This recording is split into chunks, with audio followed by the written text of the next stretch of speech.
ভারতীয় জাতীয় কংগ্রেস। তাহলে চলো আমরা মূল আলোচনায় চলে যাই। যেহেতু আজকে আমরা 1885 সালে যে ভারতীয় জাতীয় কংগ্রেসের পটভূমি বা লক্ষ্য উদ্দেশ্য সম্পর্কে জানবো, সেটা আমাদেরকে খুবই মনোযোগ সহকারে খেয়াল করতে হবে। ঠিক আছে? যেমন 1885 সালের ভারতীয় জাতীয় কংগ্রেস এটি কিন্তু ভারতীয় উপমহাদেশে প্রথম একটি রাজনৈতিক সংগঠন নামে পরিচিত।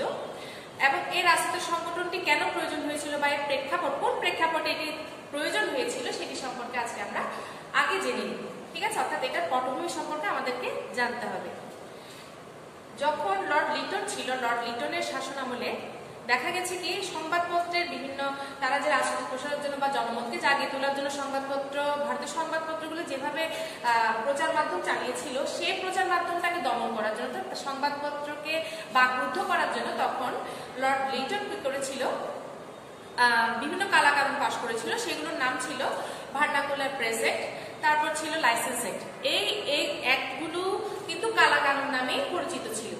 এই অ্যাক্টগুলোর বিরুদ্ধে তখন সুরেন্দ্রনাথ ব্যানার্জি কি করেছিলেন, প্রতিবাদ বা আন্দোলন স্বরূপ ভারতের শিক্ষিত শ্রেণীগুলোকে একত্র করে ফেলেছিলেন যে এইসব কালাকানুন কখনো আমরা মেনে নিতে পারি না।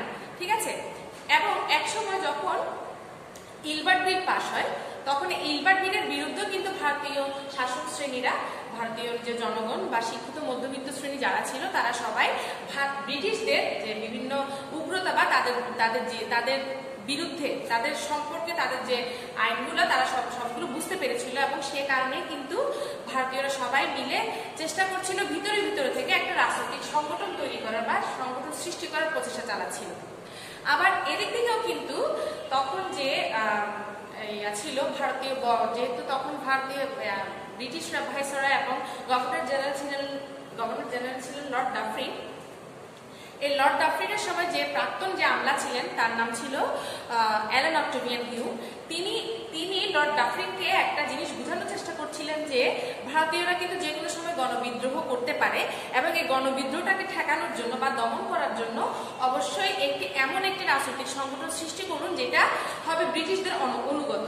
এই জিনিসটা যখন লর্ড ডাফরিনের মাথায় দেওয়া হয়, তখন লর্ড ডাফরিন এই জিনিসটা নিয়ে চিন্তা করে শেষ পর্যন্ত দেখা গেছে কি অ্যালান অক্টেভিয়ান হিউমের উদ্যোগে এবং লর্ড ডাফরিনের সহায়তায় শেষ পর্যন্ত 1885 সালে 28 ডিসেম্বর বোম্বাই শহরে একটি সর্বভারতীয় জাতীয় কংগ্রেস প্রতিষ্ঠিত করা হয়, যেটি ভারতীয় উপমহাদেশের প্রথম রাজনৈতিক সংগঠন নামে পরিচিত।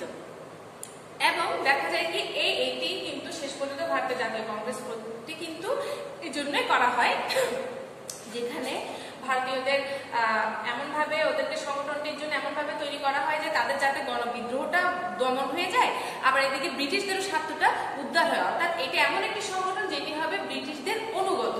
তাহলে আমরা বুঝালাম বা আমরা বুঝতে পারলাম যে 1885 সালে ভারতীয় জাতীয় কংগ্রেসটি একটি ভারতীয় উপমহাদেশের প্রথম রাজনৈতিক সংগঠন, এবং যে সংগঠনটি ছিল ব্রিটিশদের অনুগত এবং ব্রিটিশ কর্তৃক সিদ্ধান্তের কারণে কিন্তু এই ভারতীয় জাতীয় কংগ্রেসটি প্রতিষ্ঠিত হয়েছিল। এবং এখানে কিন্তু আবার ভারতীয়দেরও চেষ্টা বা প্রচেষ্টা ছিল বা ওদেরও ইচ্ছে ছিল একটা রাজনৈতিক সংগঠন সৃষ্টি করার।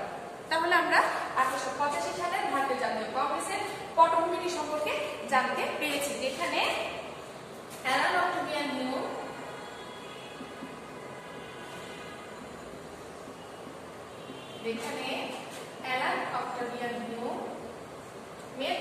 প্রচুর অবদান ছিল এই ভারতীয় জাতীয় কংগ্রেস প্রতিষ্ঠার পেছনে। যিনি কিন্তু কংগ্রেসের মূল নেতা ছিলেন, তিনি কি ছিলেন? Allan Octavian Hume. এবং যার উদ্যোগে করেছিলেন তার নাম ছিল লর্ড ডাফরিন, যিনি ছিলেন গভর্নর জেনারেল এবং ভাইসরয়। ঠিক আছে? তাহলে আমরা এই পটভূমিটি সম্পর্কে জানতে পেরেছি। এখন আমরা যে বিষয়টি নিয়ে আলোচনা করব সেটি হলো ভারতীয় জাতীয় কংগ্রেসের লক্ষ্য এবং উদ্দেশ্য সম্পর্কে আলোচনা করব। 1885 সালে যখন ভারতীয় জাতীয় কংগ্রেসটি প্রতিষ্ঠিত হয়, তখন এই প্রতিষ্ঠা লগ্নে কিন্তু বলে দেওয়া হয়েছিল যে এই কংগ্রেসটি শুধুমাত্র ব্রিটিশদের অনুগত এবং ব্রিটিশদের প্রতি তার অবিচল আস্থাই হবে যে এই কংগ্রেসের কংগ্রেস বা এই রাজনৈতিক দলটির বা সংগঠনটির প্রধান উদ্দেশ্য বা মূলনীতি। ঠিক আছে? অর্থাৎ ব্রিটিশদের অনুগত হয়ে এটি করতে হবে। এটা কিন্তু 1885 সালে যখন ভারতীয় জাতীয় কংগ্রেসটি প্রতিষ্ঠার শুরু থেকে এটা স্লোগান ছিল। তাহলে এক্ষেত্রে দেখা যায় যে 1885 সাল সৃষ্টির পেছনে কিন্তু ব্রিটিশদেরও একটা লক্ষ্য ছিল এবং সাথে ভারতীয়দেরও লক্ষ্য ছিল। এইটা শুরু হওয়ার পর যখন এই লক্ষ্য উদ্দেশ্যের কথা বলা হয়, তখন দেখা যায় কি এই লক্ষ্য উদ্দেশ্যের দিক থেকে তখন কিন্তু ভারতীয় জাতীয় কংগ্রেসের যে ছিলেন প্রধান সভাপতি ছিলেন তিনি হলেন উমেশ চন্দ্র বন্দ্যোপাধ্যায়। তিনি এবং আর যারা নেতা ছিলেন তারা সবাই কিন্তু প্রথম অধিবেশনে বলে দিয়েছিলেন যে এই ভারতীয় সবার অধিবেশনের সবার মূল বক্তব্যটাই ছিল প্রায় একই রকম। সবারই মূল বক্তব্যের মধ্যে ছিল যে এই কংগ্রেসটি ব্রিটিশ অনুগত হবে এবং ব্রিটিশ অনুগতের মধ্যে থেকে নিয়ম নীতির মাধ্যমে যেটা সাংবিধানিক উপায় হয় সেটার মাধ্যমে ভারতীয়দের দাবি দেওয়াগুলো ব্রিটিশ রাজকে বা ভারতীয় শাসক যারা থাকবে তাদেরকে অবহিত করা, এটাই হলো ভারতীয় জাতীয় কংগ্রেসের লক্ষ্য এবং উদ্দেশ্য। এটা ছিল সব নেতাদের বক্তব্যের মধ্যে, প্রথম অধিবেশনের বক্তব্যে তারা সেটি বলেছিলেন। সাথে যে উমেশ চন্দ্র বন্দ্যোপাধ্যায় তিনি ছিলেন কংগ্রেসের প্রথম সভাপতি, উনি সভাপতি ছিলেন, তিনিও তার মানে বক্তব্যের মধ্যে 4টি উদ্দেশ্যের কথা বলেছিলেন। সেই 4টি উদ্দেশ্যের মধ্যে প্রথমটি ছিল যে ব্রিটিশ সাম্রাজ্যভুক্ত এলাকাগুলোর মধ্যে সকলের মধ্যে বন্ধুত্ব স্থাপন করতে হবে। বন্ধুত্ব স্থাপন করাই হলো যে ভারতীয় জাতীয় কংগ্রেসের মূল লক্ষ্য এবং উদ্দেশ্য।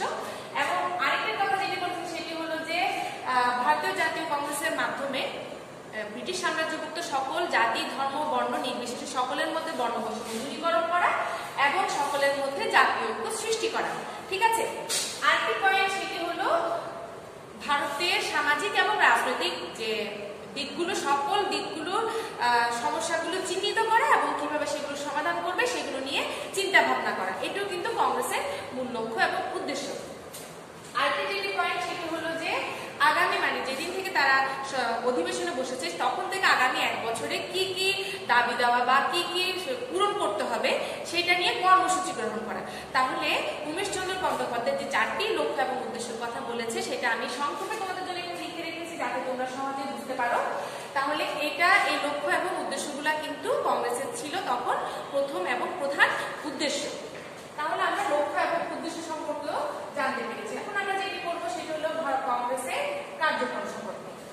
এই কংগ্রেসের কার্যক্রম কিন্তু এই যে 1885 সাল থেকে কিন্তু কংগ্রেসের কার্যক্রম যেদিন থেকে তারা এটি নিয়ে সংগঠনটি শুরু হয়েছে তখন থেকে কিন্তু তার উদারনৈতিক মনোভাবাপন্ন অর্থাৎ নরমপন্থী যেটা বলা হয়, যেটা হলো নরমপন্থী বলতে এখানে বোঝানো হচ্ছে যারা ব্রিটিশদের অনুগত হয়ে কাজ করবে, তাদের মধ্যে কোনো ব্রিটিশদের বাইরে বা মানে ব্রিটিশদের অনুগত হওয়ার বাইরে আর কোনো কিছু চিন্তা ভাবনা বা কোনো কিছু থাকতে পারে না এবং সঙ্গে সবকিছু হবে সাংবিধানিক উপায়ে এবং নিয়মতান্ত্রিক উপায়ে, কোনো ভেজালের মধ্যে তারা ছিল না, এদেরকে বলা হয় নরমপন্থী।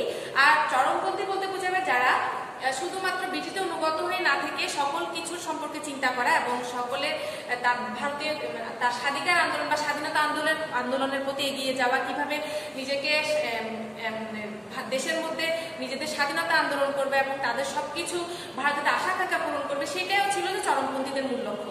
এই যে নরমপন্থী এবং চরমপন্থী এই দুটোর বিবাদে কিন্তু একসময় কংগ্রেসের মধ্যে খুবই সমস্যা দেখা দেয় এবং দ্বন্দ্ব দেখা দেয় এবং এই দ্বন্দ্ব সংঘাত এগুলো চলার পরপরও কিন্তু এগুলো চলতেই থাকে, কিন্তু চলার পরপরও কিন্তু কংগ্রেসে অনেক ভালো ভালো কাজ করেছে। এই কার্যক্রমগুলোর মধ্যে যেমন 1891 সালে যে রাজস্ব, যখন যে ব্রিটিশরা যেভাবে রাজস্ব আদায় করতো এবং রাজস্ব আদায়ের ক্ষেত্রে যে কঠিন পদ্ধতিগুলো ভারতীয়দের মধ্যে দিয়ে দিয়েছিল এগুলো সম্পর্কে কিন্তু জোর প্রতিবাদ জানিয়েছিল কংগ্রেস। ঠিক আছে, এবং ভারতীয়দের জন্য যাতে একটা কৃষি ব্যাংক প্রতিষ্ঠা করা হয় সেটাও কিন্তু দাবি জানিয়েছিল কংগ্রেস। তাহলে দেখা যায় কি কংগ্রেসের কার্যক্রম কিন্তু অনেক অনেক অনেক অনেক সুদূর প্রসারী ছিল। ঠিক আছে, আরো যেটা ছিল সেটা হলো যে কংগ্রেস কিন্তু কিভাবে প্রশাসনিক ব্যয় হ্রাস করবে এবং প্রশাসনিক কার্যক্রমে ভারতীয়দের কিভাবে অন্তর্ভুক্ত করা যাবে সেটা নিয়েও কিন্তু ব্রিটিশদেরকে সবসময় অবগত করতে এবং সেটা নিয়ে দাবি জানাতো। ঠিক আছে, আরেকটি জিনিস সেটা হলো যে ভারতীয়দের যে সাধারণ অধিকার সেই অধিকারের প্রতি গুরুত্ব আরোপ করে কিভাবে মানে সংবাদপত্রের স্বাধীনতা দেয়া এবং সংবাদপত্রের স্বাধীনতা নিজেদের ভারতীয়দের বাক স্বাধীনতা যাতে থাকে সেটার জন্য গুরুত্ব আরোপ করেছিল। এবং এই গুরুত্ব আরোপের পরে তাছাড়া যারা মানে ব্রিটিশদের বিরুদ্ধে কথা বলতো কোনো কারণ ছাড়াই তাদেরকে ধরে নিয়ে যাওয়া বা তাদেরকে জেলবন্দি করে ফেলা, এটার বিরুদ্ধেও কিন্তু কংগ্রেস কথা বলেছিল। তাহলে কংগ্রেসের কার্যক্রম কিন্তু বিভিন্ন দ্বন্দ্বের মধ্যে সীমাবদ্ধ থাকা সত্ত্বেও কিন্তু তারা তাদের কার্যক্রমগুলো প্রথম সাংগঠনিক ইতিহাস হিসেবে প্রথম সাংগঠনিক দল হিসেবে কিন্তু তারা খুবই সুন্দরভাবে চালিয়েছিল। আরেকটি জিনিস সেটা হলো যে ব্রিটিশ মানে এই যে কংগ্রেস কিন্তু শুধুমাত্র যে যুগের দাবি বা ঐতিহাসিক প্রয়োজনেই কিন্তু এই কংগ্রেসের প্রতিষ্ঠা হয়েছিল। ঠিক আছে, যুগের দাবি এবং ঐতিহাসিক প্রয়োজনে কিন্তু এই কংগ্রেসের প্রতিষ্ঠা হয়েছিল বা প্রতিষ্ঠা করার প্রয়োজন হয়েছিল। কিন্তু তবুও কিন্তু দেখা যায় কি, এই যে প্রথমে যে স্বাধিকার আন্দোলন থেকে যে স্বাধীনতা আন্দোলনের রূপ নেয়া, এটা কিন্তু একমাত্র কংগ্রেসের কারণে সম্ভব হয়েছিল। তাহলে কংগ্রেস কিন্তু অনেক অনেক গুরুত্বপূর্ণ একটি প্রথম রাজনৈতিক সংগঠন নামে পরিচিত এবং এটি ভারতের শাসনতান্ত্রিক ইতিহাসে খুবই গুরুত্বপূর্ণ একটি মাইলফলক সৃষ্টি করেছিল। এবার আমরা যেটি জানবো সেটা হলো কংগ্রেসের যে গুরুত্ব। কংগ্রেসের গুরুত্ব কিন্তু অনেক অনেক আছে, কারণ ভারতীয় উপমহাদেশের প্রথম অধিবেশন হিসেবেই কিন্তু বা প্রথম রাজনৈতিক দল হিসেবেই যেহেতু কংগ্রেস প্রতিষ্ঠিত হয়েছিল, তাদের মূল লক্ষ্যই ছিল ভারতীয় জনগণের মধ্যে সচেতনতা সৃষ্টি করা, তারপর হলো যে সবার মধ্যে রাজনৈতিক চেতনাবোধ সৃষ্টি করা, ঠিক আছে, এবং কিভাবে যে শাসনতান্ত্রিক সংস্কারের জন্য আন্দোলন করা, এগুলো নিয়ে কিন্তু ভারতীয় জাতীয় কংগ্রেস খুবই গুরুত্বপূর্ণ ভূমিকা পালন করেছিল। তাহলে আমরা ভারতীয় জাতীয় কংগ্রেসের পটভূমি, ভারতীয় জাতীয় কংগ্রেসের লক্ষ্য এবং উদ্দেশ্য, ভারতীয় জাতীয় কংগ্রেসের বিকাশ ধারা, কার্যক্রম এবং এর গুরুত্ব সম্পর্কে সংক্ষেপে আমি তোমাদের সাথে বোঝানোর চেষ্টা করেছি। আশা করি তোমরা বুঝতে পেরেছো। যদি তোমাদের কোনো সমস্যা বা বুঝতে সমস্যা হয়, তোমরা আমাকে কমেন্টস বক্সে জানাতে পারো। আর আজকে তাহলে এতটুকুই থাক। তোমরা সবাই ভালো থাকবে, সুস্থ থাকবে। নেক্সট ক্লাসে আমি তোমাদের সাথে যে বিষয়টি নিয়ে আলোচনা করব সেটির জন্য অপেক্ষা করো। আশা করি তোমরা সবাই আমার ক্লাসটি নিয়ে আলোচনা বা সমালোচনা যেদিকে হোক না কেন, তোমরা ক্লাসটি করার চেষ্টা করবে, অনলাইন ক্লাস করার চেষ্টা করবে। এবং আমি চেষ্টা করার কথা বলছি না, অবশ্যই তোমাদের অনলাইন ক্লাস গুলো করা উচিত। যেহেতু তোমরা কলেজে আসতে পারছো না বা প্রতিষ্ঠানে যেতে পারছো না, সেহেতু তোমাদের ঘরে বসে থেকে অনলাইন ক্লাসগুলো ফলো করা উচিত তোমাদের। আমি বারবার কিন্তু তোমাদের সাথে আমি বলে দিই যে এই ক্লাসটি বা এই সময়টি কিন্তু আর কখনো ফেরত আসবে না, তাই সময়টাকে কাজে লাগাও, অবশ্যই তোমাদের জন্য উপকার হবে। ঠিক আছে, সবাই ভালো থাকবে, সুস্থ থাকবে, নিরাপদে থাকবে। আল্লাহ হাফেজ।